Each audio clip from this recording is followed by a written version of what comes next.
唔該，下一位李俊熙先生。係，我係公民黨嘅李俊熙。我哋公民黨認為呢三個嘅方案都未能夠有效達到目標。三個嘅方案都係希望透過紅隧加價，其中方案 A 係會令到一啲營業嘅車輛一啲嘅強烈反彈。即使係其餘兩個嘅方案加幅較細，但喺交通費入邊都係我哋家庭一個主要嘅開支。交通費嘅增加係會增加我哋市民嘅負擔。我哋公民黨發現喺呢三個方案入邊，只係得方案 A 同埋 C 係符合顧問報告入邊車龍縮減百分比嘅標準。如果用2012年每日平均行車量118000架次嚟計，估計方案實施之後每日嘅行車量，方案 B 係仍然擠塞，即使方案 A 同 C 亦都相當接近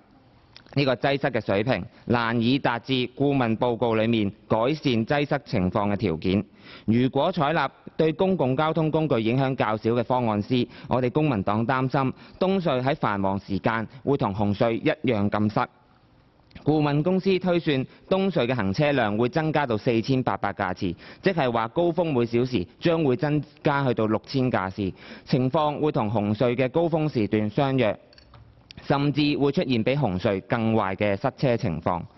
顧問報告亦都冇計算到其他因素所造成嘅影響，例如九龍東日後嘅商貿發展、將軍澳好多嘅住宅即將入伙，都會增加咗交通流量呢啲嘅因素，都冇計喺呢個顧問報告入邊。但係呢啲嘅因素都會令到東隧嘅私家車同埋貨車使用量增加，會導致東隧更加擠塞。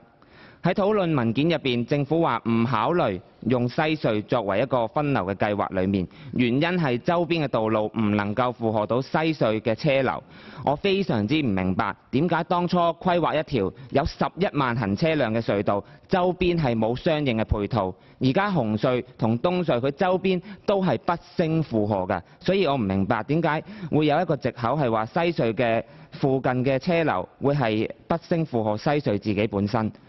即管政府係希望透過紅加東減嘅方案去達至過海隧道分流嘅效果，從而去改善紅隧嘅交通。但係由於紅隧每日嘅車流量已經達到東隧嘅車流量已經達到佢設計嘅90%，如果將紅隧嘅車分流去到東隧，只會令到東隧更加擠塞。另一方面，由於紅隧嘅地理位置係比其他隧道係優越嘅，相信一啲駕駛者寧願俾貴啲都繼續用紅隧，所以令到呢個方案係咪真係能夠改善呢個車流係成為一個疑問。所以紅加東減只會令到東隧同紅隧一樣咁塞。政府應該重新考慮呢個方案，以改善3條過海隧道嘅交通流量。多謝。唔該晒。